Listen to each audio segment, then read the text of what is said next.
podemos começar então. Eu vou começar a compartilhar aqui minha tela.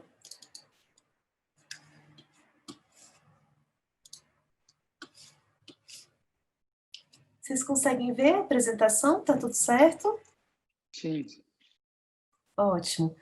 Bom, então estamos chegando na reta final da disciplina, né? Eu acho, se eu não me engano, é a penúltima aula.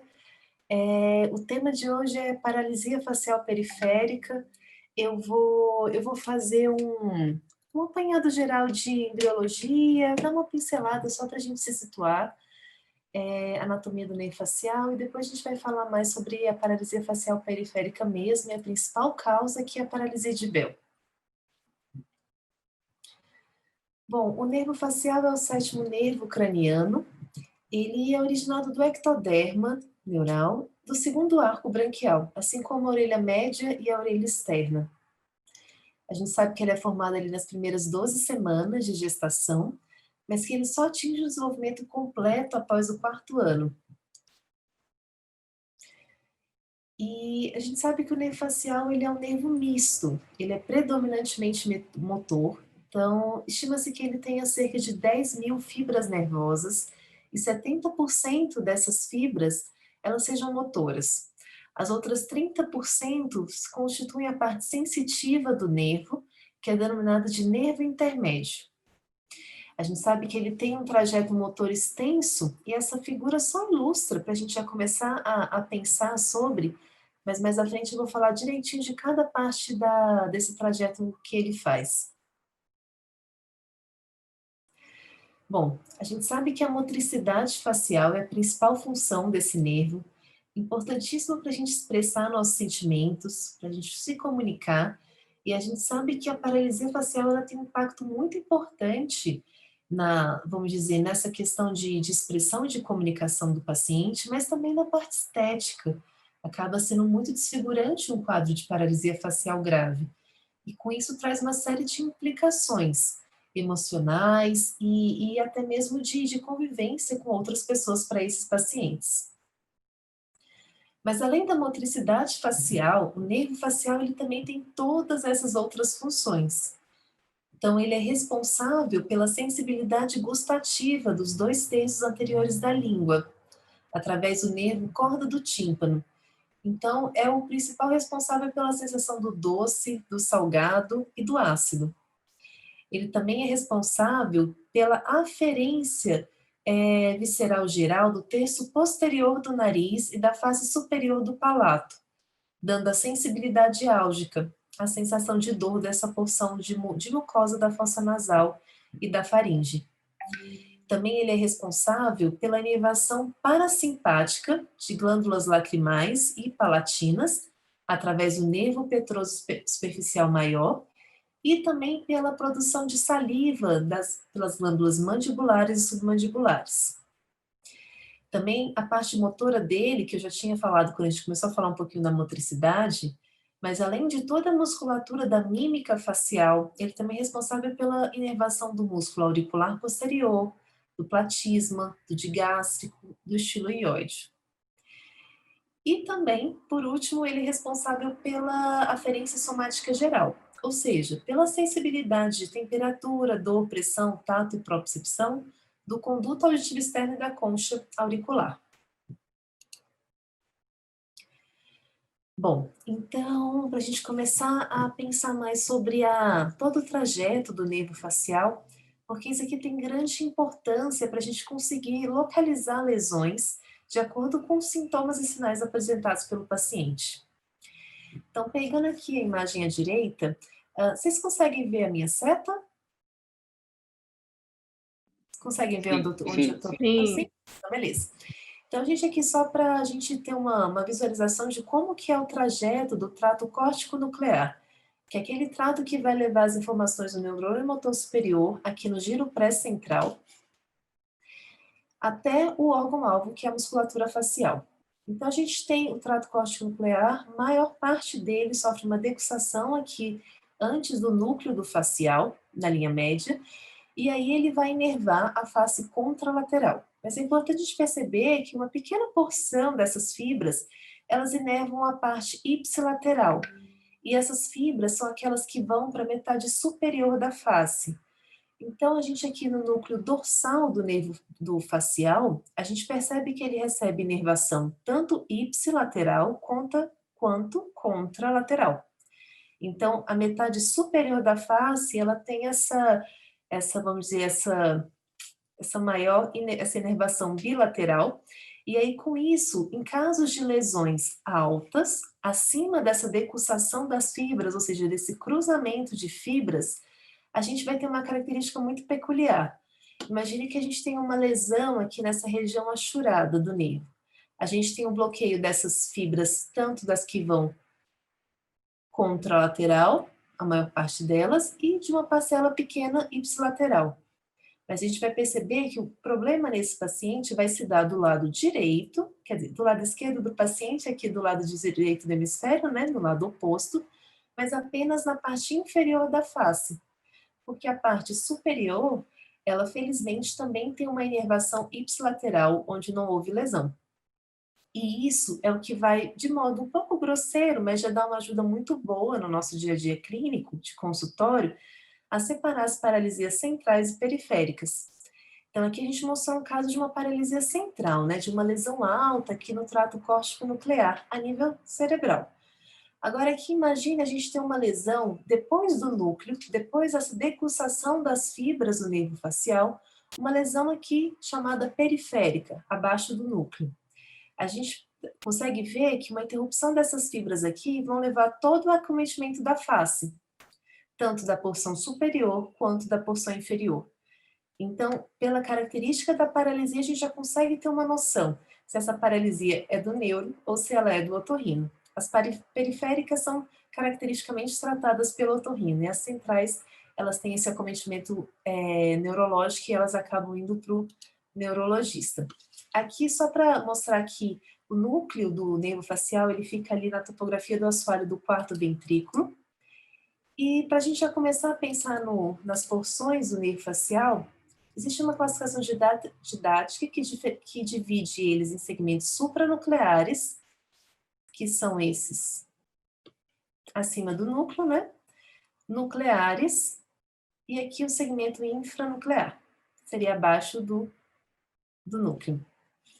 Essa imagem mostrando aqui o nervo facial, junto com o nervo intermédio, que é a porção sensitiva, né, do facial, saindo da porção ventrolateral do sulco bulbopontino, ao nível do ângulo ponto cerebelar, bem aqui o nervo facial intermédio.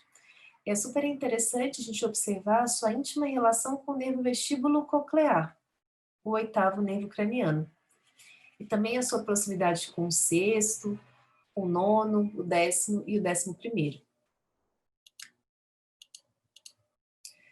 Bom, nesse esquema, fica bem fácil da gente dividir os segmentos do nervo facial. Então, a gente aqui, primeiramente, tem o segmento intracraniano, né? Que é esse segmento da saída do nervo do núcleo facial, ali na ponte, até a chegada dele no conduto auditivo interno. A partir daí, a gente vai ter o segmento meatal, que é um segmento de mais ou menos 6 a 8 milímetros, que vai percorrer o conduto auditivo interno até chegar na porção labiríntica desse nervo. Aqui, depois da porção labiríntica, a gente tem o gânglio geniculado, que é essa curvatura que o nervo faz posterior, essa angulação posterior que o nervo facial faz, para entrar na caixa timpânica, e assim continuar com o segmento timpânico. Aqui vamos ter uma nova angulação, segundo o joelho, para dar origem à porção mastoide, e depois a sua emergência da mastoide pelo forame estilomastoide. E aí dá os ramos terminais, aqui depois da emergência mastoide e da passagem pela parótida. Então aqui é só um esboço de como que é mais ou menos todo esse trajeto bem capcioso do nervo facial até chegar nos seus ramos finais. E o segmento extratemporal, que seria esse sexto segmento aí dessa divisão só didática para a gente conseguir começar a entender como que é todo esse trajeto. Então, aqui a gente tem o nervo facial saindo, né, da ponte e aqui adentrando o conduto auditivo interno. E a partir daqui ele vai fazer um longo trajeto dentro do osso temporal. Então ele tem aqui essa porção dentro do conduto auditivo interno, e aqui vai começar o segmento labiríntico do nervo facial. Nesse segmento, a gente tem umas particularidades que a gente tem um pequeno estreitamento desse canal ósseo, por onde o nervo facial está percorrendo, e também tem uma mudança do padrão vascular. Aqui nesse trajeto, ele é suprido apenas por uma única artéria, diferente da rede de anastomose que o irrigam nas outras porções, o que faz esse segmento labiríntico uma região que predispõe muito o nervo a processos isquêmicos em casos de inflamações, por exemplo, inflamação viral, que é a principal causa que a gente vai falar mais à frente de uma paralisia facial. Então, geralmente, o local de maior acometimento, de maior sofrimento neural por uma inflamação, vamos dizer, do nervo, seria aqui nessa porção labiríntica. E ela é chamada labiríntica porque o nervo passa no labirinto ósseo entre a cóclea e o vestíbulo. Então, aqui o nervo passando ao nervo facial, entre o vestíbulo e a cóclea. Então, ele percorre esse trajeto dentro de uma envoltura óssea chamada canal de Falópio, e aí aqui a gente vai ter essa angulação, que é esse chamado primeiro joelho ou gânglio geniculado. Aqui vai ser originado o primeiro ramo do facial, que é o nervo petroso maior, que é o nervo que inerva as glândulas lacrimais e que tem uma importância e um significado clínico muito importante para a gente. E depois seguindo a porção timpânica do nervo e depois para a porção mastoide. E aí ele realmente passa dentro da orelha média em íntimo contato com o estribo. Bom, aqui uma outra imagem, uma dissecção anatômica, né? Onde a gente tem aqui em 5 o nervo coclear, em 6 o nervo facial. Aqui a gente tem a cóclea, né? O giro basal, médio e apical. Então a gente tem aqui o segmento labiríntico, passando entre a cóclea, aqui seria o vestíbulo, e o oitavo é o canal semicircular anterior. O gânglio geniculado, que é essa volta que ele faz, né, essa angulação posterior que o nervo facial faz, para dar segmento no segmento timpânico. Então, aqui é a orelha média. Número 10, a gente tem um ramo longo da bigorna. E aqui a emergência do petroso superficial maior. Bom, aqui a gente tem o segmento timpânico indo para o segmento mastoídeo, e aqui seria o segundo joelho do facial, que seria essa angulação que ele faz para entrar no segmento mastoídeo. Essa imagem ela é legal só para eu deixar bem claro para vocês os primeiros 4 ramos do nervo facial. Então, seguindo, a gente tem aqui segmento meatal, segmento labiríntico, gânglio geniculado, emergindo o nervo petroso superficial maior e o nervo petroso superficial menor. Segue o segmento timpânico, com a emergência do nervo estapédio, que vai inervar o músculo do mesmo nome, né, músculo estapédio. Parte para a porção mastoídea, aqui, a partir daqui, emergência do nervo corda do tímpano. E aqui a gente vai ter trajeto fora da mastoide, dentro da parótida e emergendo dando origem aos 5 ramos terminais do nervo facial. Bom, essa imagem, ela mostra o conduto auditivo interno. Dentro do conduto auditivo interno, a gente tem a passagem tanto do nervo facial quanto do vestíbulo coclear. E só para mostrar como que os nervos eles se arranjam nesse canal ósseo. A gente tem primeiramente uma divisão entre superior e inferior pela crista transversa. Inferiormente vai estar o coclear e o vestibular inferior. E superiormente a gente vai ter o facial, separado do vestibular superior, aqui, vestibular superior, facial, coclear e vestibular inferior. E aqui o facial ele é separado do vestibular superior pela barra de Bill ou crista vertical.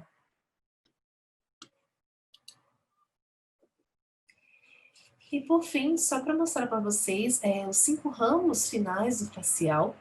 Então, depois de ele sair do forame estilomastoide, aqui, ele vai fazer um trajeto dentro da parótida e vai emitir os 5 ramos, que são o temporal, o zigomático, o bucal, o mandibular e o cervical.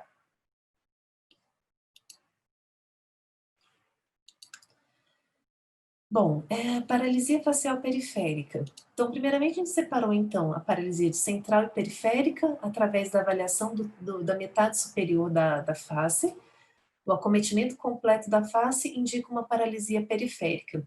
E a gente sabe que, para facilitar um pouquinho a didática, a gente vai separar em 3 grandes grupos das etiologias. As origens podem ser extracranianas, ou seja, daquele trajeto depois da saída do nervo pelo forame estilomastoide da mastoide, pelo seu trajeto pela parótida até chegar à musculatura-alvo. Ou se não, causas dentro do osso temporal, que seriam as intratemporais, ou alterações intracranianas causando algum grau de paralisia facial. Só que aqui a gente não seria mais periférica, né? Já seria uma paralisia facial central. Pensando nas causas extracranianas, a gente teria causas traumáticas, rupturas de nervo, compressões, né, por diversos motivos. Nessa parte, a principal causa a ser pensado seriam os tumores de parótida. Não é raro a gente ver lesões em parótidas causando uma paralisia facial. E caso elas sejam capciosas e peguem bem o tronco do facial logo na emergência do forame estilomastoídeo, elas podem dar até um quadro de paralisia completa facial. Então, aqui nesse grupo, talvez seja a que valha mais a pena a gente sempre prestar atenção e lembrar como uma potencial causa de paralisia facial. Ou, mais raro, as causas congênitas, né? De agenesia de ramos ou até mesmo de agenesia de musculatura facial. Dentre as causas que podem acontecer dentro do osso temporal, é que a gente tem a maior gama, né, de causas. Temos as causas traumáticas, causas neoplásicas, como schwannomas, meningiomas, metástases, causas congênitas, como osteopetrose, colesteatoma congênito, causas infecciosas, como otite média aguda, otite média crônica, otite externa maligna, herpes zoster e a paralisia de Bell, que é a grande responsável pelos casos de paralisia facial periférica.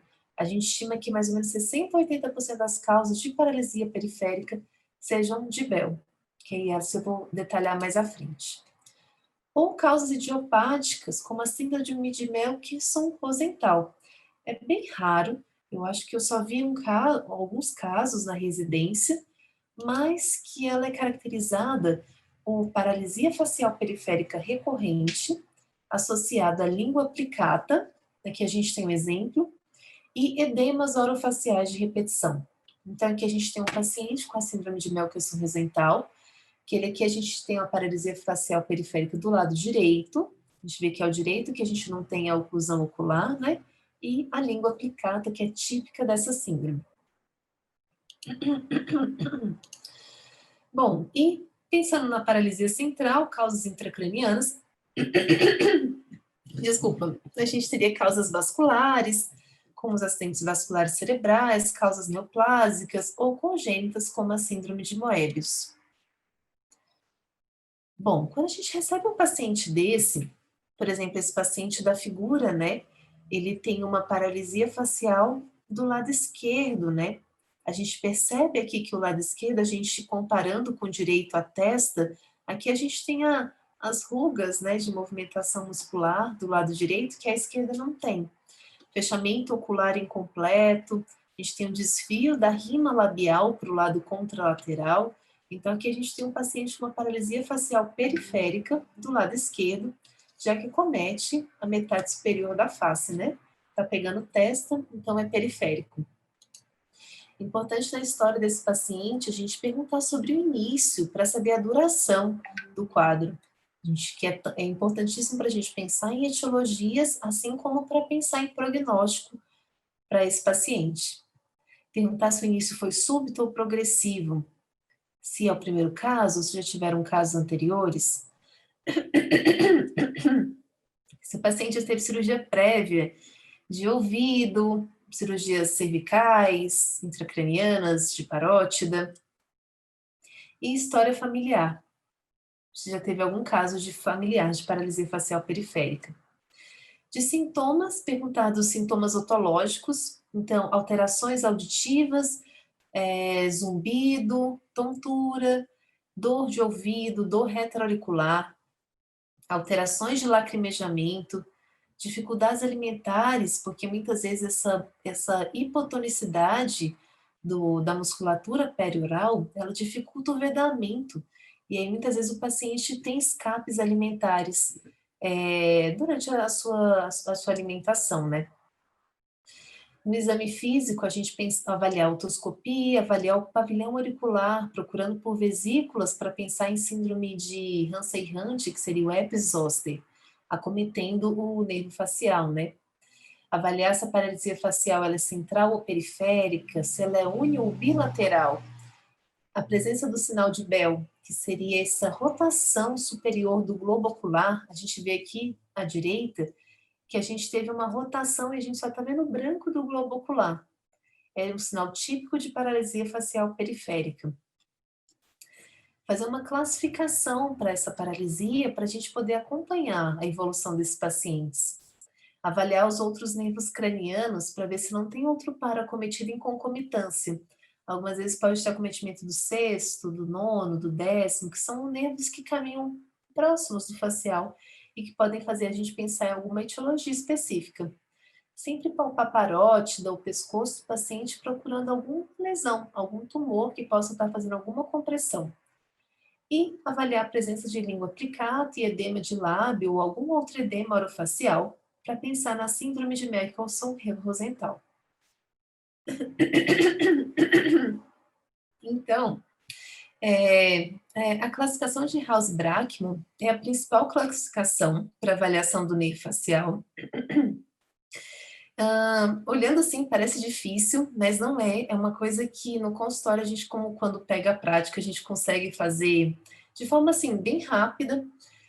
Alguns pontos importantes ajudam a gente a conseguir fazer essa diferenciação mais rápido. O grau 1 é o grau normal. Então, o paciente sem alteração com a motricidade normal é classificado como grau 1 de House-Brackmann. Geralmente, a gente não classifica um paciente normal como House-Brackmann grau 1. Geralmente, são pacientes que estavam com paralisia e que recuperaram completamente. Aí sim a gente fala que que ele está com House-Brackmann 1. Mas quando a gente olha fechamento do olho, se o paciente já começa a não ter um fechamento completo, ele já está classificado como um grau 4. Se o paciente tem uma assimetria em repouso, então o paciente mesmo sem movimentação facial, você já consegue ver uma assimetria nítida, ele já é um grau 5. Isso o paciente não apresenta. Desculpa, acho que eu estou precisando de um otorrino, né? Se o paciente não apresenta nenhum movimento no rosto, então ele já está no grau 6.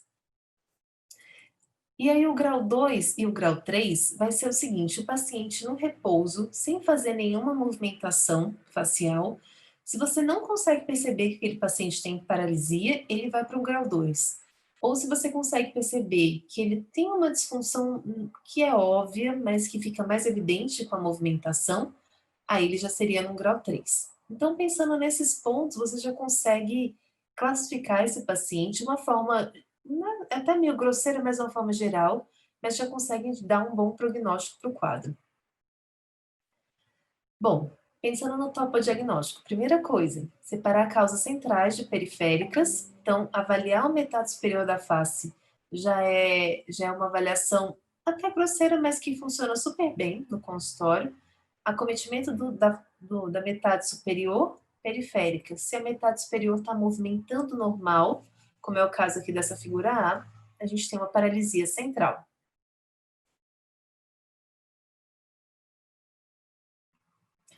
Pensando numa paralisia periférica, a gente, dependendo do nível de lesão dentro do nervo do osso temporal, a gente pode ter algumas alterações, alguns sinais que nos levam a a ver onde que está a lesão nessa topografia toda aí do nervo facial.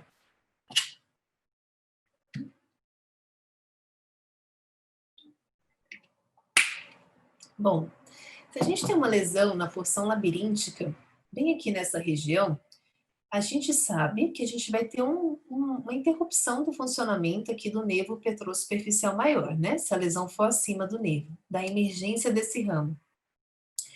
E com isso, a gente vai ter uma alteração do lacrimejamento, por exemplo.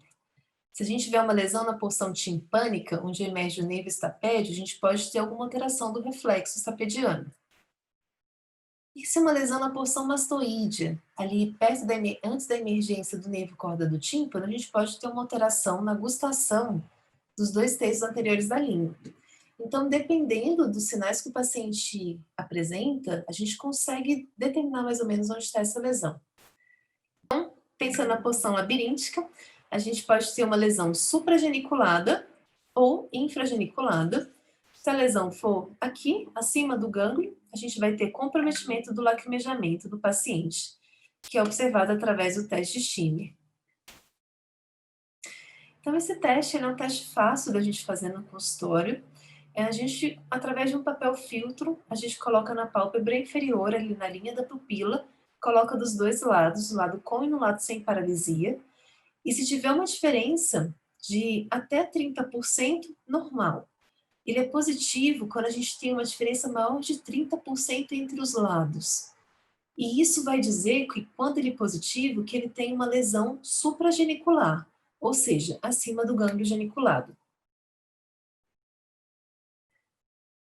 Pensando na porção timpânica, a gente pode ter o reflexo estapediano como marcador de lesão timpânica ou não. Se ele presente, provavelmente a lesão é abaixo da emergência do nervo estapédio. Se ele é ausente, provavelmente a lesão é acima. E a porção mastoide a gente consegue avaliar se teve acometimento dela ou não através da gustação dos 2 terços anteriores da língua. Exames eletrodiagnósticos. Esses exames, a gente tem 2, eletroneurografia e eletromiografia. Eles só são usados para pacientes que não evoluem bem, para os pacientes que têm uma evolução muito ruim, ou seja, que têm uma paralisia completa, ou aqueles pacientes que não têm uma boa resposta ao tratamento. A maioria dos pacientes tem boas respostas e acabam evoluindo bem, e a gente não faz esses exames para todo mundo. Então, nos pacientes com mal evolução, a gente pode lançar mão da eletroneurografia, e o que vai separar um do outro é o tempo de doença. Se a gente tem pacientes entre o 4º e o 14º dia, a gente tem que fazer a eletroneurografia, que é um exame que faz o estudo da condução nervosa e avalia a amplitude do potencial de ação. Essa amplitude que vai dar uma estimativa do percentual de fibras lesadas em relação ao lado normal. É importante ressaltar que, para se fazer esse exame, a gente tem que ter o outro lado como comparação, então o outro tem que estar bem funcionante. Se o paciente tem uma paralisia bilateral, a eletroneurografia não vai trazer grandes respostas, e aí eu preciso fazer a eletromiografia. E se a gente tem uma amplitude menor que 10% quando comparada ao outro lado, isso é indicativo de lesão grave do nervo e mau prognóstico. Eletromiografia, ela faz um estudo diretamente das placas das unidades motoras, então é um estudo muscular. Ele é legal porque ele até dá uma estimativa da atividade muscular residual e da potencial capacidade de recuperação, né, daquela placa motora, mas ele é preferencialmente feito após o 14º dia da paralisia facial periférica. E, por dar essa estimativa da atividade muscular residual, ele pode indicar essas respostas regenerativas do nervo e darem essa pista para um bom prognóstico, uma boa evolução do caso. Passando para a paralisia de Bell, que é a principal causa de paralisia facial. Cerca de 60 a 80% dos pacientes com paralisia periférica são por paralisia de Bell. Então, ela foi primeiramente escrita por Charles Bell, principal causa, né, da paralisia facial periférica, Por um longo tempo, achou-se que ela era idiopática, mas hoje em dia sabe-se que a etiologia viral é a sua causa. A gente tem uma incidência de 15 a 40 casos por 100 mil pessoas, então é relativamente, assim, no consultório a gente vê bastante esses pacientes, apesar de quem não é otorrino talvez não veja tanto, mas no nosso consultório a gente vê relativamente frequente. Ela geralmente é unilateral, de aparecimento súbito, é um quadro que geralmente tem uma piora até o 10º dia, o que deixa o paciente bem angustiado, que ele não está vendo melhora mesmo iniciado um tratamento. E geralmente ela é precedida de sintomas prodrômicos, infecção de vias aéreas superiores e de uma dor retroauricular.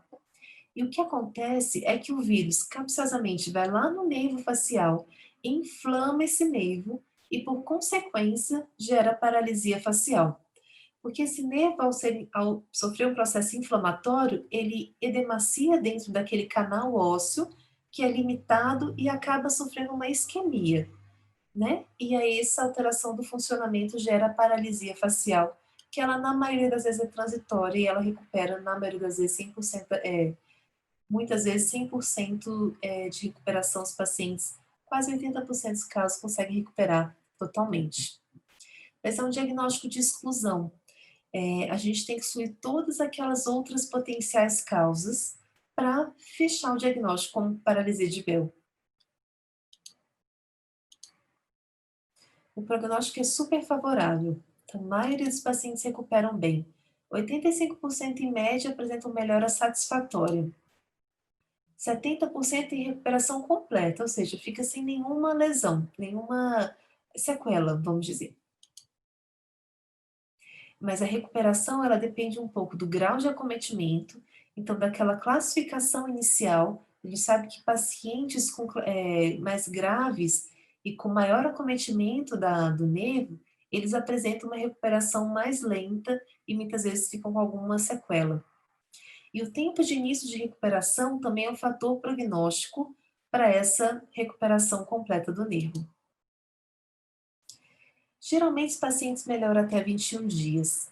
E caso o paciente não tenha uma recuperação dentro das primeiras 3 semanas, isso é um sinal de prognóstico ruim para esses casos. Bom, o tratamento da paralisia facial periférica. Por ser uma inflamação originada por vírus, a corticoterapia sempre foi colocada como o principal tratamento para esses casos, e realmente uma revisão da Cochrane, de 2016, envolvendo 7 estudos que foram ensaios clínicos randomizados, envolvendo mais de 800 pacientes, mostrou que realmente a corticoterapia resolve nesses casos. Eles, ao avaliar o desfecho de recuperação incompleta, ou seja, de sequela, viu-se que os pacientes submetidos à corticoterapia, apenas 17% deles apresentavam recuperação incompleta, contra 28% nos casos que não utilizaram corticoide como tratamento, dando um risco relativo I1,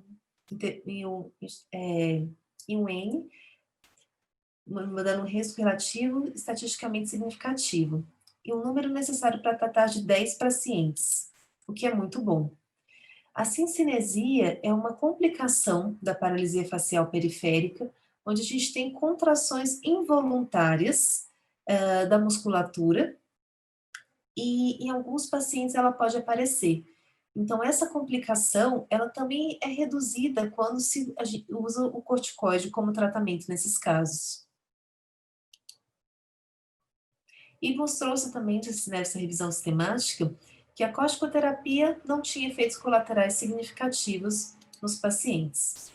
Então, a gente sabe que o uso de corticoide tem uma evidência moderada a forte, que mostra um benefício no tratamento da paralisia facial periférica, tanto na recuperação, quanto na redução de complicações, sendo aqui avaliada a cincinesia. Pensando no uso do antiviral, já que é um quadro causado por um vírus, faria muito sentido a gente usar um antiviral para ajudar nessa recuperação. Mas a revisão que eles fizeram em 2015 mostrou que o uso do antiviral pode ajudar, mas tem algumas considerações. Quando eles avaliaram antiviral versus placebo, nessa revisão que envolveu 2.000, quase 2.300 pacientes, eles mostraram que não teve diferença no desfecho utilizando antiviral ou placebo. Aqui ele não usou corticoide, só placebo e antiviral. Quando comparou antiviral corticoide, mostrou-se que o corticoide ele é melhor do que o antiviral para tratar os pacientes para que eles recuperem mais rápido ou que recuperem completamente. Quando ele associou antiviral e corticoide, foi superior ao placebo na redução de sequela da paralisia. E aí eles avaliaram um grupo específico usando antiviral e corticoide, mais casos de pacientes com paralisias mais graves versus corticoide. E aí eles notaram que nesses pacientes especificamente, a gente teve uma redução dos casos com recuperação incompleta, ou seja, um melhor prognóstico nesses casos graves, quando associado ao antiviral ao corticoide. Eu não coloquei, mas quando eles avaliaram casos leves, ou seja, House-Brackmann 2, 3, com antiviral e corticoide, não teve diferença para só corticoide. E aí, quando avaliaram as complicações, né, que eram cicinesias, e aqui eles colocaram também as lágrimas de crocodilo, que é o paciente chorar durante a alimentação. É uma complicação por uma inervação errada e anômala durante o processo de recuperação, após uma paralisia facial periférica. E viu-se que a associação de antiviral e corticoide era superior ao corticoide nesses pacientes. Então, o que essa meta-análise deu de evidência para a gente? Que não tem um benefício do uso isolado do antiviral. Então, antiviral sozinho não é o tratamento adequado para paralisia facial periférica, pensando no BEL.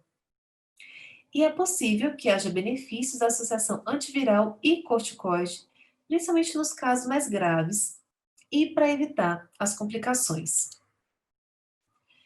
Bom, de recomendações, para a gente deixar mais fácil, para a gente fechar essa parte de tratamento medicamentoso, os outros que não tiveram evidência, eu não trouxe para não colocar muita informação sem muito sentido, né? Então, a recomendação hoje é que use corticoide oral para todos os pacientes com paralisia facial periférica de Bell. O ideal é que se inicie o corticoide dentro dos primeiros 3 dias, as primeiras 72 horas. Pode-se usar prednisona, pode-se usar dexametasona, mas em caso de uso de prednisona, você pode usar 1 miligrama por quilo. A Sociedade de Neurologia preconiza 5 dias, mas eu particularmente eu acho muito pouco.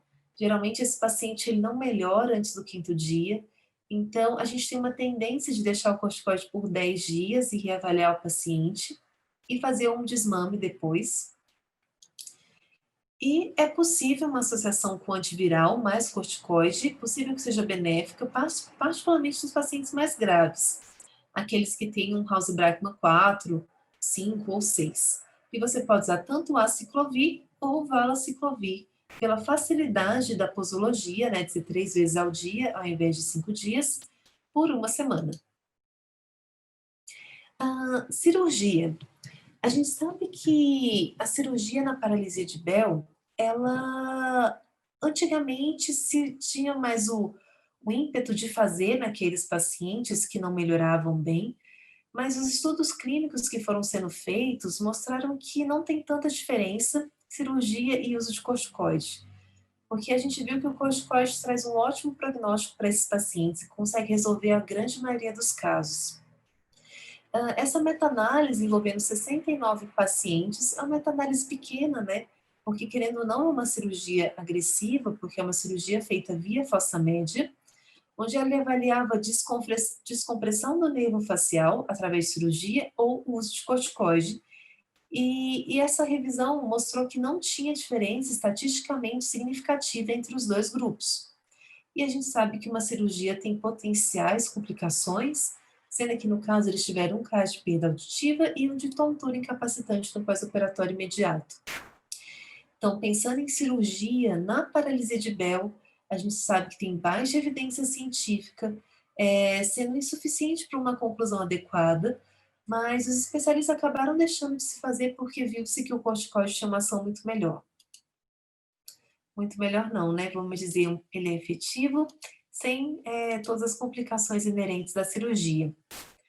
A gente deixa então a cirurgia de descompressão do nervo facial para casos mais graves de paralisia de Bell, não é o caso de uma paralisia traumática, então a gente sabe que uma paralisia facial traumática, que tem uma lesão neural, alguma coisa, isso tem que ser corrigido cirurgicamente, mas no caso de Bell, só para casos mais graves, o acesso é via fossa média, para descomprimir aquele segmento ali labiríntico, aquela região que eu falei que é um pouco mais estreita, tem um canal ósseo mais estreito, e que tem uma vascularização um pouquinho menos, por uma única artéria, então um pouquinho mais deficiente, né? E somente nos casos de uma eletroneuromiografia mostrando degeneração maior de 90%. A gente sabe que a eletroneuro só tem alterações iniciais depois de 3 dias de paralisia. E para o Bell, cirurgia após 14 dias é questionável, segundo esse estudo de Fish, mas a gente tem visto que o corticoide funciona super bem. Quando a gente vai ver a revisão que fizeram para avaliação da fisioterapia facial, né, para o tratamento da paralisia de Bell, eles avaliaram 12 estudos, 12 ensaios clínicos randomizados, envolvendo 872 pacientes. 4 desses estudos usaram estimulação elétrica, 3 fizeram só fisioterapia motora, e 5 desses estudos fizeram fisioterapia motora como acupuntura. Essa revisão acaba que eles não conseguiram grandes análises, porque eram estudos muito diferentes, não foi feito meta-análise, foi só uma revisão sistemática no final. O que observaram é que a estimulação elétrica não tem efeito na recuperação funcional ou na cincinesia, e hoje em dia a gente até é contra o uso da estimulação elétrica, por predispor a ter complicações como as cincinesias, né, e as reinervações aberrantes. Quando avaliaram a parte exclusiva de fisioterapia motora, a gente tinha 2 estudos com alto risco de viés, sem efeitos na recuperação, e eles fizeram análise de um estudo que mostrou redução de cincinesias e de redução de tempo de recuperação em casos mais graves. Então, assim, a gente pessoalmente acredita muito no papel da fisioterapia na recuperação da paralisia facial periférica, só que infelizmente a gente ainda não tem estudos, vamos dizer, reforçando para a gente essa sensação que a gente tem no consultório, que os pacientes melhoram muito quando feito junto do tratamento medicamentoso, a fisioterapia facial também. E é importantíssimo colocar sobre os cuidados oculares, que a paralisia facial periférica, ela é com certeza muito desfigurante, o paciente fica emocionalmente muito abalado, é um estado psicológico muito complicado mesmo para o paciente. Mas o que pode dar de problema real para o paciente é caso ele não cuide dos olhos. Porque como a gente está com alteramento do fechamento palpebral, o olho perde esse mecanismo de proteção. E aí fica mais vulnerável a úlceras de córnea ou complicações maiores. Então, a gente sempre tem que orientar o paciente a hidratar os olhos com a lágrima artificial, e o ideal é que coloque a lágrima artificial de 1 em 1 hora, e que à noite se oclua os olhos, utilizando uma pomada oftálmica e oclusão com micropó, para conseguir proteger o olho durante a noite, que o paciente não vai ter, pode machucar o olho no simples, na fronha, no travesseiro, e aí gerar uma úlcera de córnea até. Caso esse paciente não tenha melhora e aí evolua para uma paralisia residual importante, com comprometimento do fechamento ocular, a gente pode lançar mão de algumas cirurgias oftalmológicas, como peso de ouro ou tassografia, mas não é a maioria dos casos que precisa. E é importante colocar que a avaliação psicológica, que nem eu falei, é importante para todos os pacientes.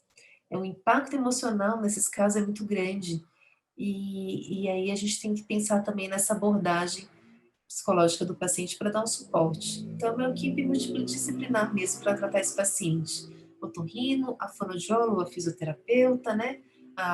O psicólogo para dar o apoio para a gente, que tudo vai indo junto para conseguir o melhor resultado.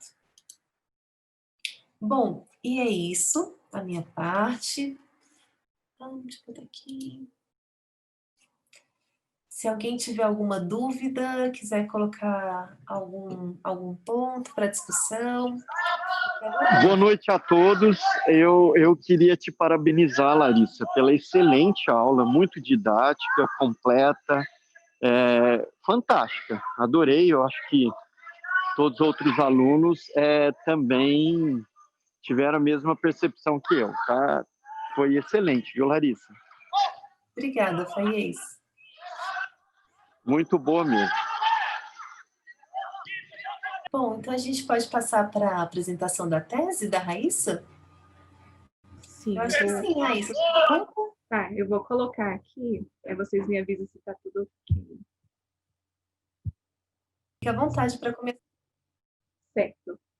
Eu vou começar, o meu tema é um pouco bem novo, assim, e é um tema bem fonoaudiológico, então vou tentar explicar de uma maneira, assim, que todos entendam, de uma maneira bem breve também. Então, o meu tema é telesaúde na reabilitação auditiva. Eu sou aluna regular do programa de pós-graduação em Ciências da Saúde. O meu orientador é o Dr. Paes.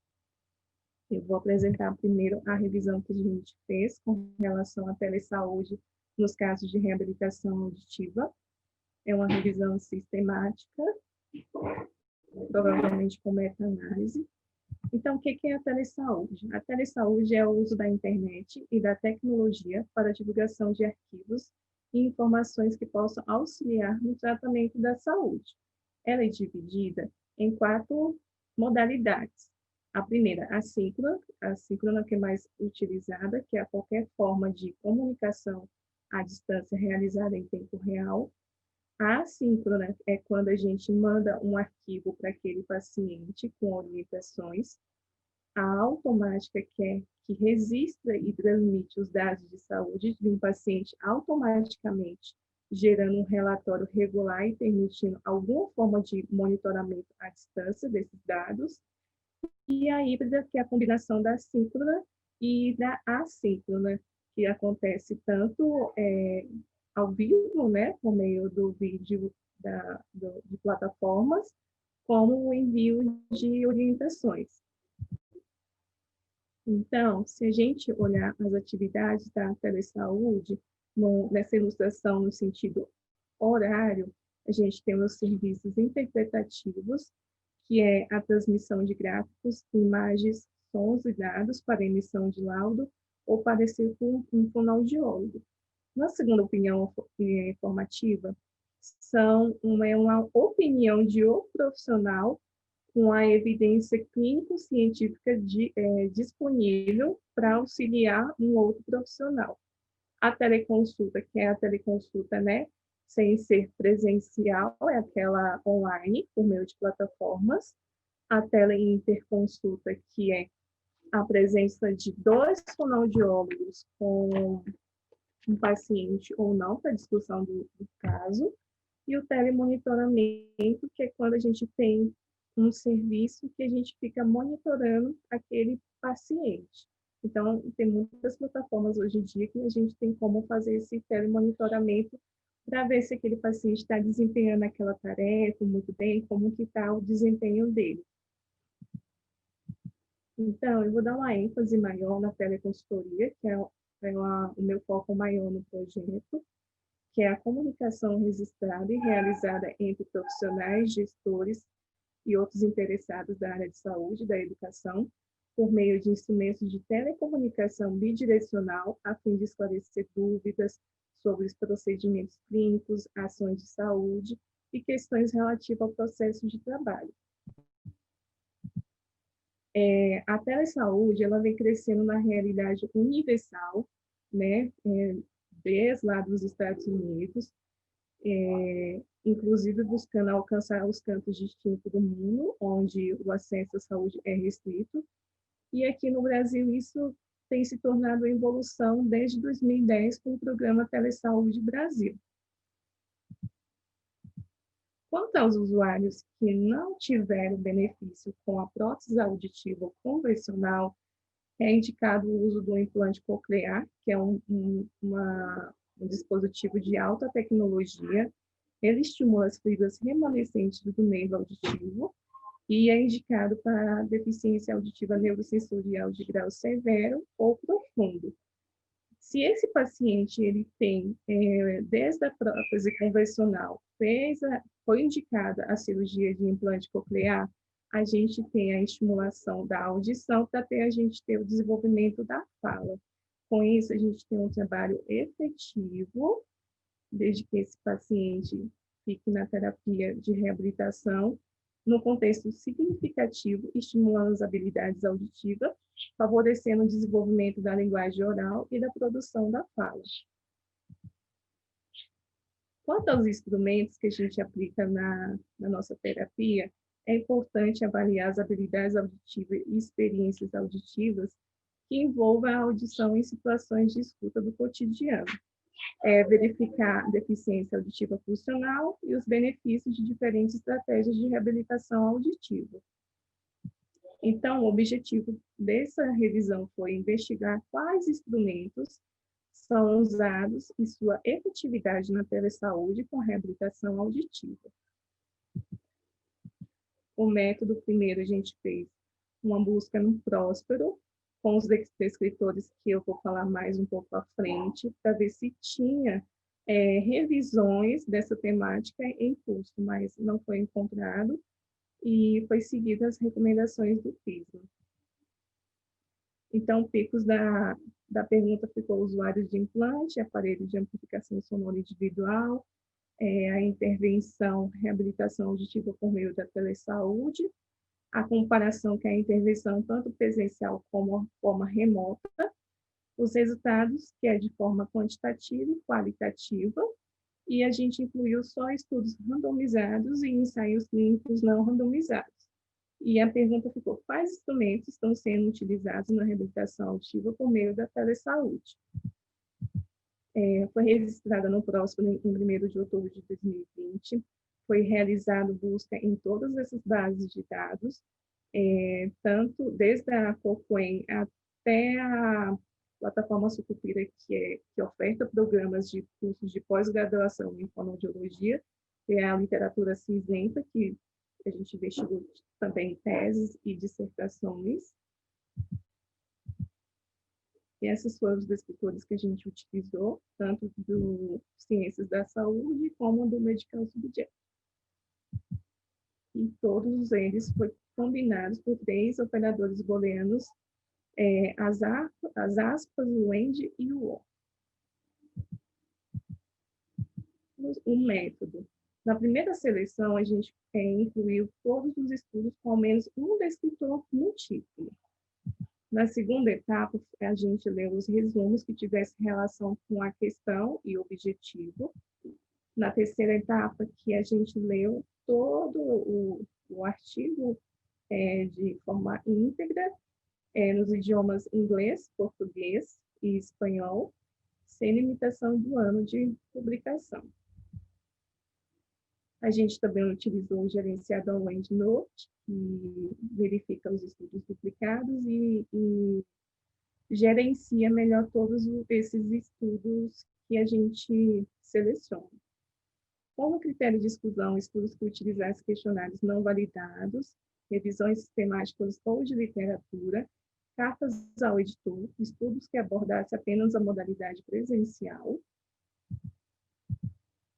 critérios de seleção, etapa de avaliação dos estudos incluídos de forma independente por 3 revisoras, foram extraídas as seguintes informações para revisão: autor, ano, país de publicação dos estudos, objetivo, faixa etária, tipo e grau de perda auditiva, tamanho da amostra, instrumento utilizado, instrumento validado, forma de reabilitação auditiva, resultados da teleconsulta, se tinha um facilitador com esse profissional, quais foram as desvantagens, os dispositivos e teste de percepção auditiva. Aqui eu vou apresentar mais os resultados com relação ao objetivo, não vou apresentar todos esses dados, senão vou me estender muito. A análise dos dados foi pelo Wade, que avalia em 4 níveis, tanto alto, moderado, baixo e muito baixo. E esse foi os nossos resultados. Então, Nas bases de dados, a gente encontrou 206 artigos. Em outras fontes da literatura cinzenta, a gente não encontrou nada de estudo validado, só estudo realmente feito pelo próprio estudo. Estudos duplicados, 51, estudos selecionados, 155, excluindo 43 por não abordar a temática. Estudos avaliados pelo resumo, 112, por excluído 100, só pelo resumo. E estudos avaliados em texto completo para elegibilidade, 12. Isso a gente excluiu. Estudo que tinha apenas atendimento presencial, foram 2 estudos. Avanço da teleaudiologia para militares e veteranos, que também não tinha muita relação com o objetivo. Um estudo também que a gente não encontrou um objetivo assim, geral, específico, assim, para o estudo, e outro estudo que dizia só dados demográficos e outro que não tinha, não era randomizado. E acabou que a gente selecionou 6 estudos.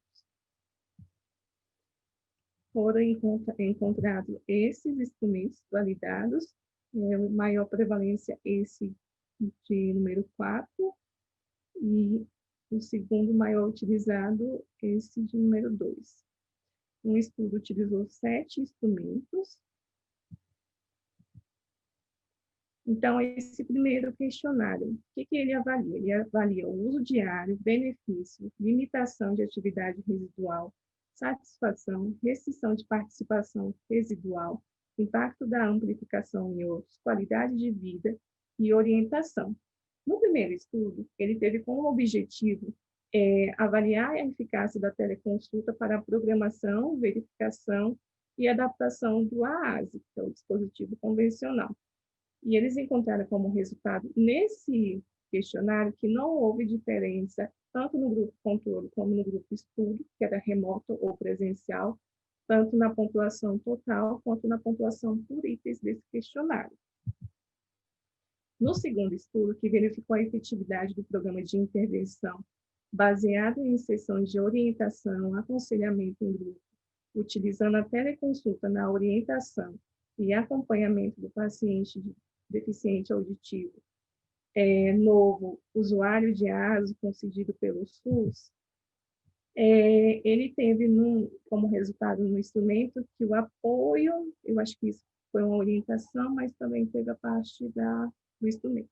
O apoio terapêutico utilizado na teleconsulta com adulto e idoso favoreceu a mudança de comportamento, como a facilitação da reinserção junto ao convívio social da família, dos amigos, dos companheiros de trabalho, e o quesito qualidade de vida nesse questionário aumentou 50% dos que relataram o uso da amplificação e trouxe benefícios satisfatórios. No terceiro estudo, que avaliou e comparou a eficácia de atendimento via presencial e remoto, de acompanhamento de adaptação de aparelhos auditivos e serviços para usuários de adultos de aparelho auditivo, eles tiveram limitação, os itens foram avaliados desse questionário: limitação, atividade residual, restrição de participação, outros impactos, nível de dificuldade autopercebidas. E essa teve melhora significativa nas respostas com a reabilitação para todas as comparações. E também teve 89%, né, de melhora significativa nesses itens que foi mencionado. No quarto estudo, que desenvolveu uma série de ferramentas reutilizáveis interativas, vídeos curtos sobre uma ampla gama de conteúdos de reabilitação auditiva acessível a usuários de próteses auditivas e seus familiares e amigos, eles tiveram como resultado, o grupo remoto teve melhor conhecimento para questões práticas sobre o dispositivo, a prótese auditiva convencional, o AASE, tanto em medidas quantitativas quanto qualitativas. E a aceitação foi de 78%. Nesse questionário, que avalia situações de audição direcional relacionada a diferentes instâncias e ao movimento, segregação de som, fluxos de vozes simultâneos, facilidade de escuta, naturalidade, e clareza dos sons do cotidiano e de diferentes peças musicais e instrumentos, no primeiro estudo, os resultados permaneceram inalterados para ambos os grupos, tanto presencial como remoto. No segundo estudo, os resultados foram semelhantes para o grupo remoto, com ou sem facilitador e presencial. Nesses 6 questionários, que apenas um estudo utilizou todos esses questionários, não teve diferença estatisticamente entre os grupos, porém a maioria dos participantes relataram benefício.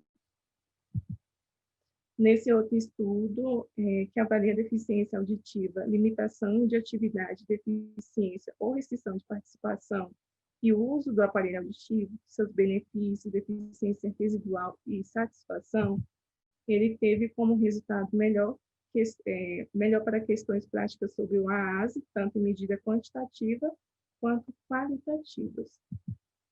Então, a gente conclui que os instrumentos investigados possibilitam sucesso e eficácia na reabilitação auditiva, sobretudo na teleconsulta, bem como na programação de dispositivo auditivo, além de mudanças de comportamento e benefícios, precavendo resultado semelhante ao da consulta presencial.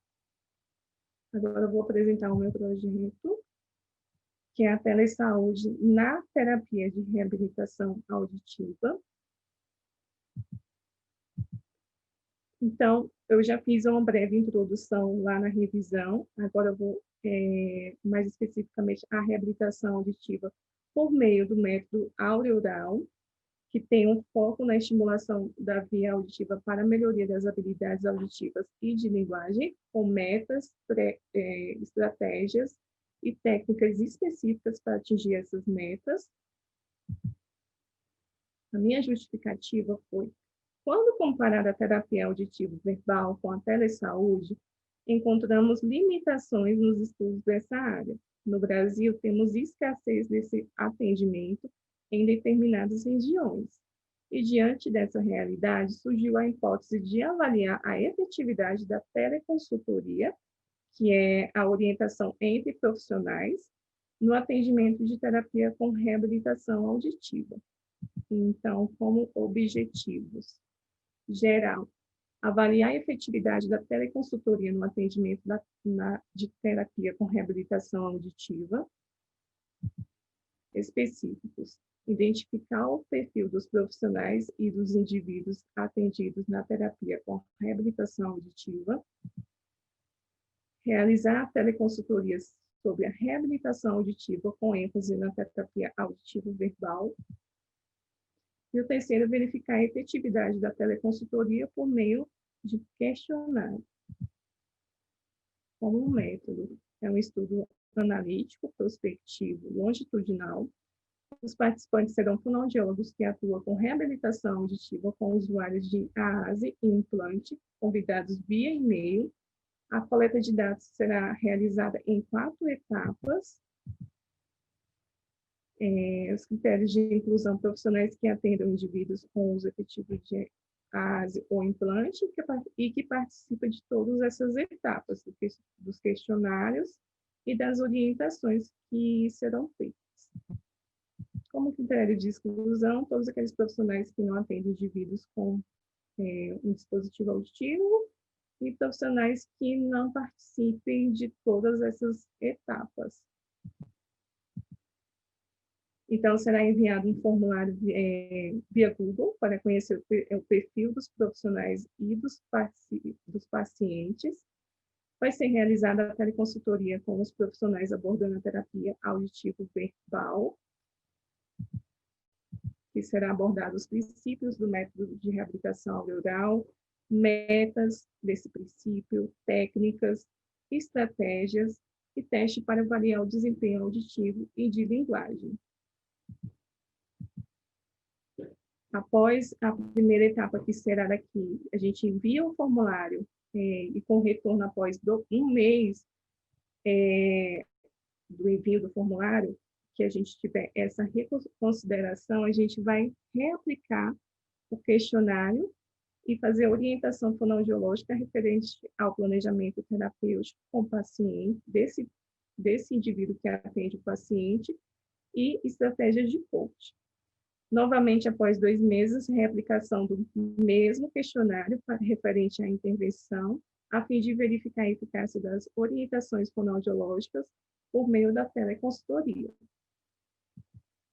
Esses são, primeiro, à esquerda é o perfil dos profissionais, o questionário que vai ser enviado junto com esse instrumento de identificação de paciente, e o terceiro é o que vai ser mais utilizado em todas as etapas. Esse é o cronograma. A partir de dezembro a gente já começa a coleta, e isso vai até maio do ano que vem.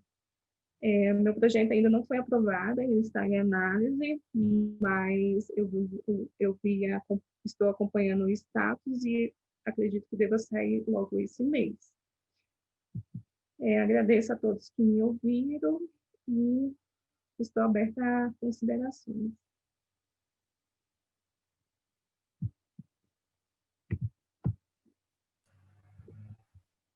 Excelente, Raíssa, muito boa apresentação. A sua revisão você vai publicar? Vou publicar. Ah, ótimo. E já está pronta, né? Pelo que eu vi, você já terminou. Sim, já está pronta. O que está faltando mesmo é só a análise do grade mesmo, que é uma análise quantitativa, né? Mas só falta isso. Excelente, parabéns, viu, Raíssa? Eu acho que para mim foi super bem esclarecido, conseguiu esclarecer todos os pontos, está excelente, parabéns. Muito obrigada. Se alguém tiver alguma consideração, senão a gente pode passar para a próxima apresentação. Deixa eu ver aqui quem é. Larissa, deixa eu fazer uma pergunta para a Raíssa. Raíssa, a gente tem que adiantar essa publicação da revisão sistemática. Eu queria ver se essa próxima terça-feira de manhã ou quarta-feira de manhã que você possa, eu quero sentar contigo para ver o que está faltando para a gente adiantar logo isso, tá? Ótimo. Joia, doutor País. Eu passo lá no seu consultório para a gente ver direitinho.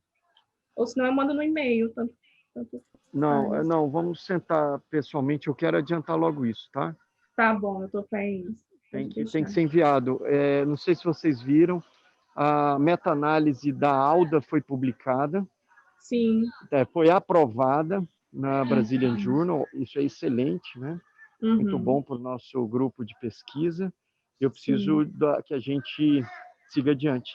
A gente tem que produzir mais, tem que publicar mais. O aluno da pós-graduação tem que ter uma publicação mínima de um artigo científico por ano.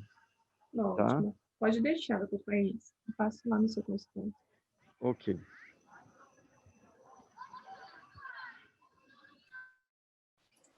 Bom, a Alda está aqui.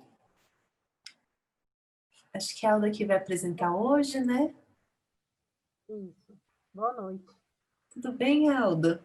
Se quiser começar, fique à vontade. Tá, por favor. Hoje eu vou apresentar o artigo Resposta de corpo estranho ao silicone dos eletrodos do implante coclear no ser humano. Artigo publicado no Ontology Neurotology, uma revista B1 pelo CAPS, em 2017, por um grupo de pesquisadores de Boston. Primeiro, é importante a gente entender que o implante é uma prótese neural que é implantada no tecido mole periauricular e também no ouvido interno, que permite a estimulação elétrica dos neurônios cocleares que restam, né, na cóclea funcionantes desses pacientes com perda auditiva severa profunda. E que esses implantes, atualmente, eles consistem em eletrodos de platina ou platina e irídio que são embutidos por um suporte de silicone. Deixa eu só tirar aqui, gente, que a gente fica atrapalhando para vocês verem minha tela. E esses materiais que constituem o implante são biocompatíveis, mas não são bioinertes. E já foi descrito resposta de corpo estranho a esses materiais em pacientes com implante coclear. Foi descrito uma reação de células gigantes de corpo estranho de até 96%, infiltrado de linfócitos de até 89% na literatura de pacientes implantados, né, nos ossos temporais avaliados. E a gravidade dessa resposta inflamatória varia muito de paciente para paciente. Essa resposta ela pode ser limitada a uma fibrose leve ou neoformação óssea, e pode até chegar à formação de um granuloma de corpo estranho com necrose no tecido peri-implante. E o correlato histológico que é encontrado nesses pacientes consiste em infiltrado de linfócitos B, T, macrófagos e células gigantes multinucleadas de corpo estranho. E a gente sabe que muitos trabalhos já relataram presumir que existe platina na bainha fibrosa de tecido ao redor do eletrodo do implante, que pode ser produto de degradação, degeneração do eletrodo.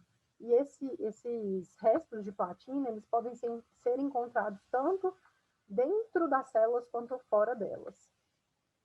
Então, sabendo que já é conhecido que a reação de células gigantes de corpo estranho após implantação de inúmeras próteses de silicone, como expansores de pele, próteses para artroplastia, marca-passos cardíacos, implantes mamários, e que até a data desse artigo não havia evidência histológica do comportamento do silicone na resposta imune celular a implante coclear, o artigo buscou evidências histológicas dessa reação de corpo estranho ao silicone após o implante coclear.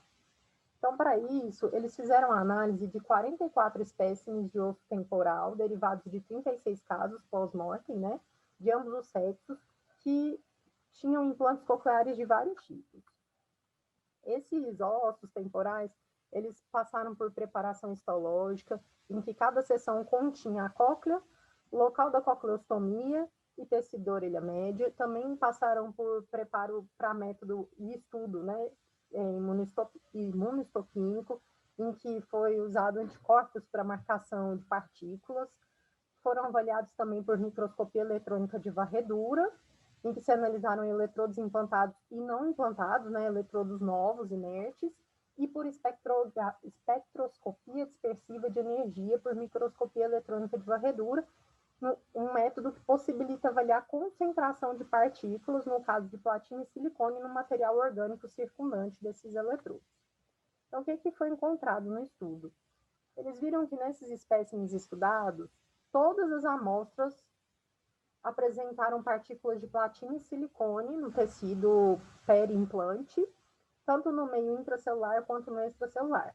E o que foi mais comum, achado mais comum, era achar platina e silicone tanto dentro da cóclea quanto na orelha média, e tanto no meio intra quanto extracelular. Eles mostraram algumas fotos de estudo histológico, e nessa a gente pode ver, não sei se vocês estão vendo minha setinha, alguns macrófagos, e com aumento é possível observar uma coleção enegrecida, que corresponde ao acúmulo de platina fagocitada, e um material birefringente, que corresponde ao acúmulo de silicone fagocitado dentro dessa célula. Vários casos analisados mostraram o mesmo achado. A gente vê nessa foto e nessa aqui também. Tanto platina quanto silicone fagocitado pelo macrófago. Alguns espécimes também eles foram avaliados por espectroscopia. Gente, hoje não está saindo. E foi demonstrado uma concentração de silicone, tanto no meio intra quanto extracelular, no tecido peri-implante, de 27,9% nesse material estudado. E, além disso, a microscopia eletrônica avaliou a superfície dos eletrodos, e foi possível ver que tinha fragmentação, né, nesse silicone que circunda os eletrodos, em implantes que estavam ativos, e a gente via já que implantes controle, que eram implantes inertes, que nunca foram utilizados, eles eram perfeitos, né? Não tinha nenhuma fragmentação.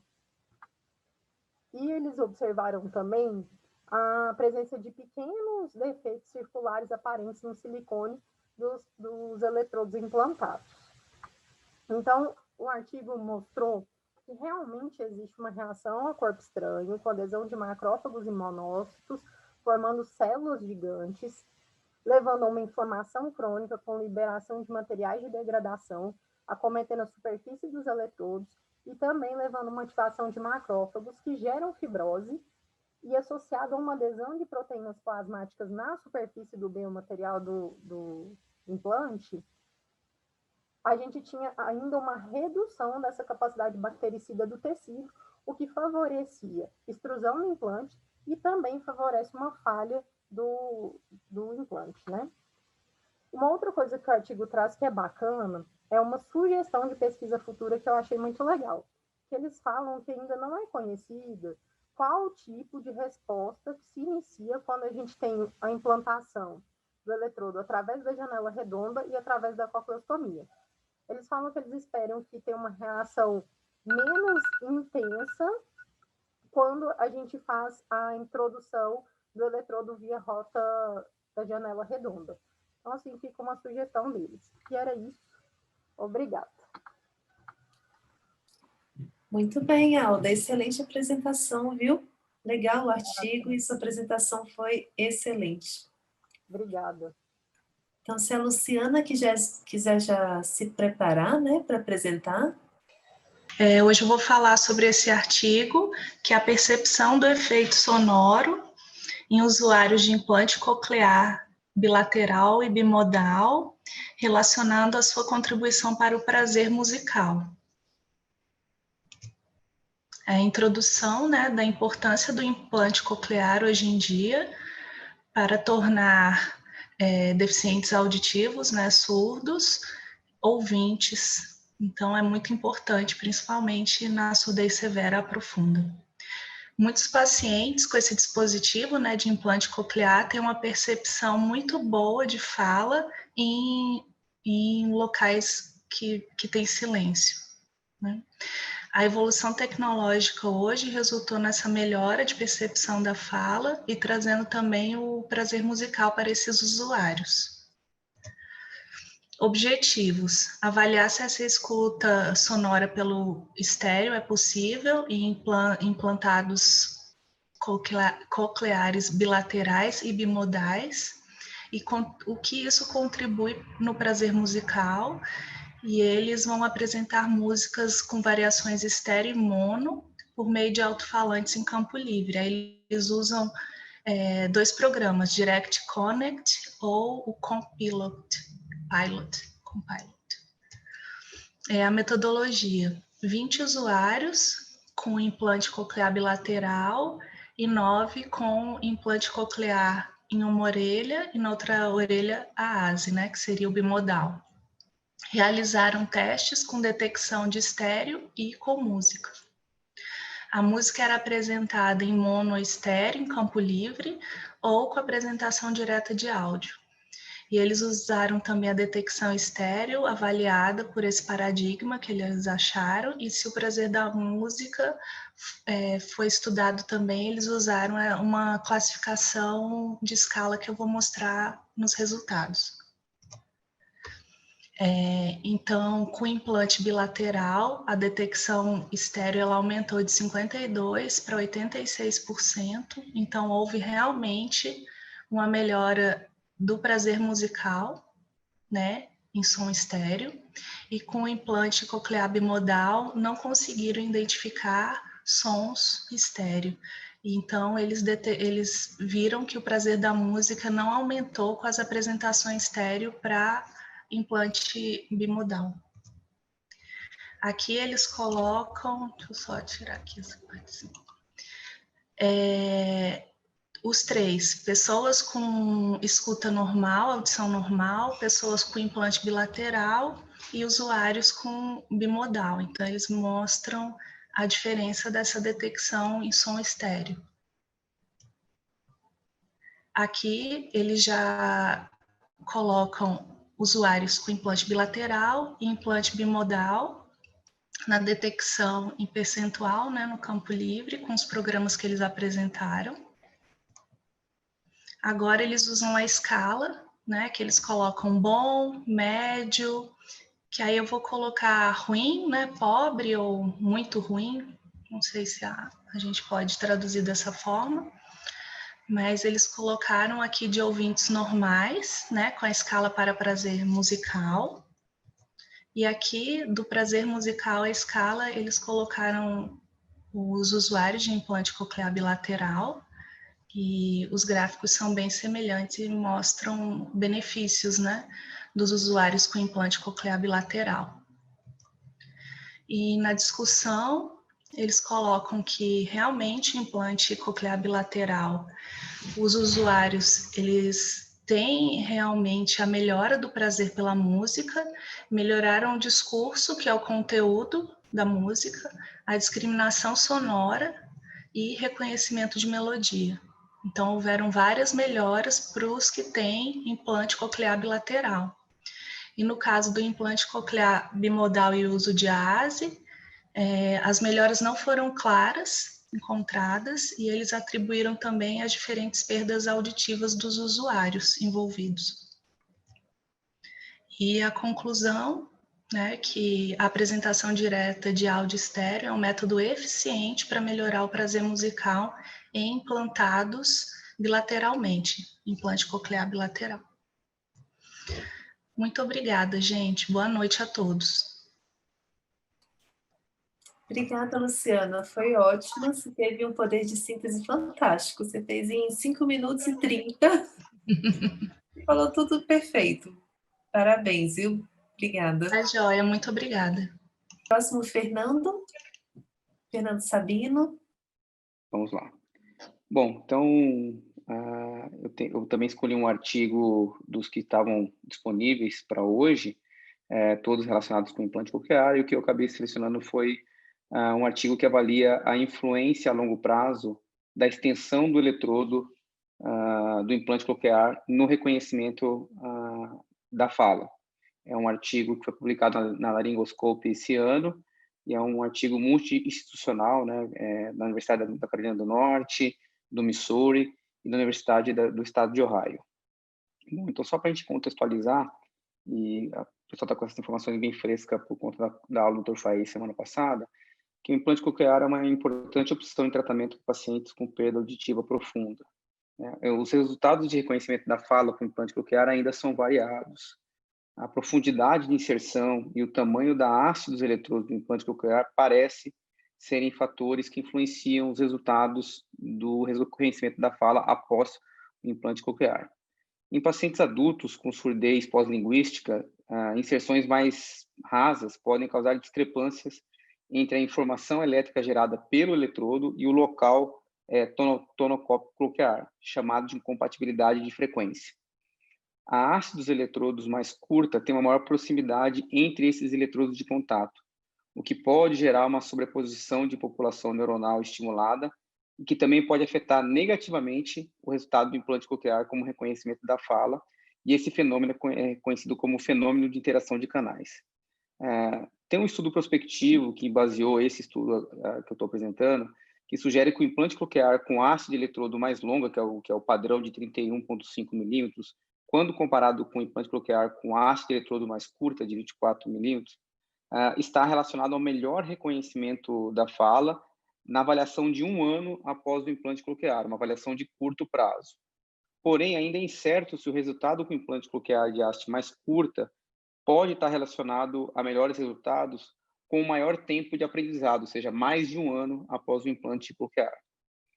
Então, esse é o objetivo do estudo, é comparar o desempenho de reconhecimento de fala entre o implante coclear com haste longa, que é o padrão, e o implante coclear com haste média, porém, essa avaliação vai ser feita durante 4 anos após a implantação e não após somente 1 ano.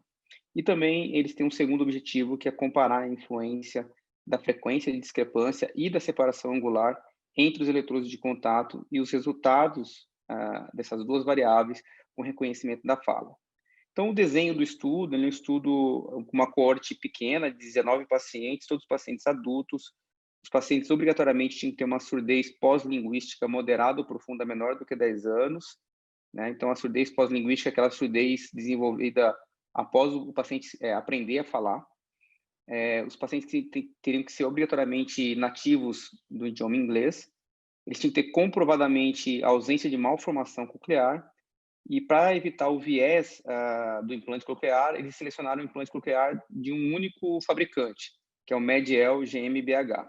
Então, eles randomizaram os pacientes para um implante coclear com haste padrão de 31,5 milímetros ou um implante coclear de haste média com 24 milímetros. Os pacientes, então, eles eram acompanhados no mês 1, 3, 6, depois 1 ano, 2 anos e 4 anos após a implantação, e eram feitos testes de reconhecimento de fala, 2 testes, teste de consoante, núcleo consoante, e um teste de audição no teste de ruído. Era feito um mapeamento do processador de áudio, realizado após cada teste de reconhecimento de fala, e era assim determinado a frequência de discrepância, né? E também era realizado uma tomografia pós-operatória, que era revisada para determinar a profundidade desse implante da inserção angular de cada eletrodo. Bom, aqui a gente tem os resultados do estudo. Então, quando se compara o padrão, que é a haste longa, que é essa linha escura, com a linha tracejada, que é a menor, a gente observa que tanto no teste de consoante quanto no teste de sonoro, o implante longo, mesmo a curto prazo, quanto médio prazo e longo prazo, ele foi melhor, os resultados de reconhecimento de fala, do que o implante coclear de haste curta, nos 2 testes, tanto a curto prazo quanto médio e longo prazo. Também aquelas variáveis de discrepância de frequência, visto tanto nos testes de consoante quanto no teste de ruído, não houve diferença de frequência da frequência de discrepância nos 2 testes. Porém, a separação angular foi sim estatisticamente significativa, tanto no teste de consoante quanto no teste no teste sonoro silencioso que eles falam. Bom, então, como discussão, ainda existe a necessidade de identificação de fatores que influenciam no reconhecimento da fala entre os pacientes com implante coclear. A profundidade da inserção da haste dos eletrodos ainda é um assunto controverso. O estudo prospectivo anterior a esse sugere que a haste de eletrodos longa tem melhores resultados em 1 ano quando comparado com a haste de eletrodos curta. E esse estudo demonstrou que esses melhores resultados com o implante coclear de haste longa se mantêm também em um longo prazo, ou seja, em um período maior do que 1 ano. Um ponto de destaque desse estudo é que as hastes utilizadas eram do mesmo modelo e produzidas pelo mesmo fabricante, o que retira o viés do tipo de implante que foi utilizado poder ter influenciado no resultado de melhor performance da haste longa. Alguns mecanismos podem explicar esses melhores resultados da haste longa, por exemplo, inserção profunda, né? Como a redução da frequência de discrepância e uma maior separação angular entre os eletrodos de contato. Esse estudo não demonstrou um efeito direto da frequência de discrepância nos resultados. Porém, essa hipótese não pode ser excluída, tendo em vista que os pacientes tiveram a frequência elétrica dos filtros alteradas durante o segmento. Isso pode ter mascarado esse resultado. E também pelo fato de ser um estudo com uma pequena amostra populacional, que também pode ter influenciado, ter sido viés negativo para essa interpretação. Então, como conclusão, o implante coclear de haste longa está associado a melhores resultados no reconhecimento da fala em períodos longos, ou seja, maior que 1 ano do implante, e o desempenho pior do implante coclear de haste curta parece estar relacionado com a proximidade dos eletrodos.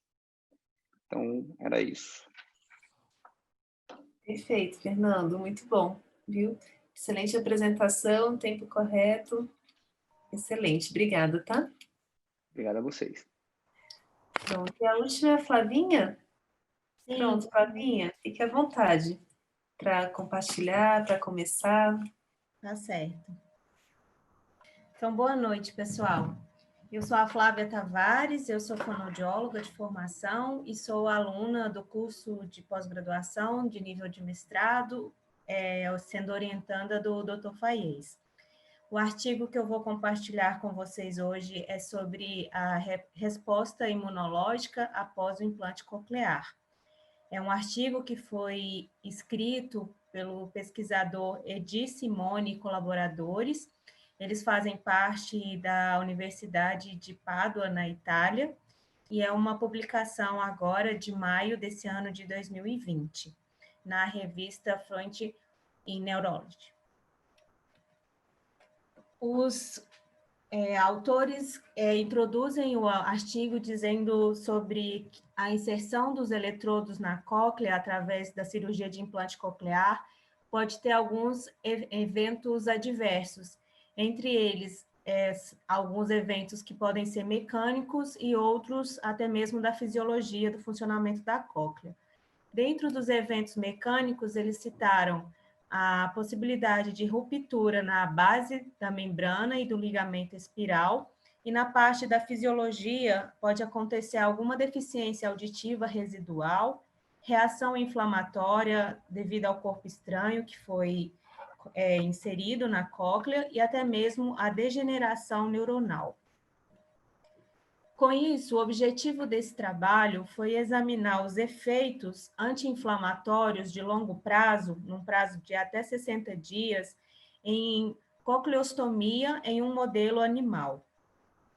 A metodologia do estudo foi feita, então, em animais que foram porquinhos da Índia. Eles selecionaram 11 porquinhos, que todos eles foram submetidos à cirurgia da cocleostomia bilateral, e eles dividiram a amostra num grupo experimental e o grupo controle. O grupo experimental, eles usaram essa sigla, DERS, e o grupo controle, a sigla NERS. No grupo experimental foram 7 porquinhos e todos eles foram implantados com a haste do implante coclear envolta em dexametasona 10%. E o outro grupo, o grupo controle, o implante foi sem nenhuma outra droga associada. Eles avaliaram os limiares auditivos na fase pré-operatória e no pós-operatório, sendo que o pós-operatório foi no próprio dia da cirurgia, então no dia 0, no dia 3, 7, 14, 30 e 60 dias após a cirurgia. E eles usaram estímulos sonoros nas frequências que variaram de 0,5 a 3,2 kHz e nas intensidades de 10 a 100 dB. Após todas as etapas da avaliação da resposta auditiva, todos os porquinhos foram sacrificados e as suas cócleas foram removidas e passaram por todo o processo de descalcificação, desidratação, e depois eles foram submetidos a cortes. Foram mais ou menos aproximadamente 60 cortes em cada uma dessas cócleas, e esses cortes foram usados para fazer estudos histológicos e análise da parte de biometria. Aqui eu trouxe os principais resultados, e esse gráfico mostra as mudanças de limiares auditivos. Esse gráfico está aí dividido na parte A e na parte B.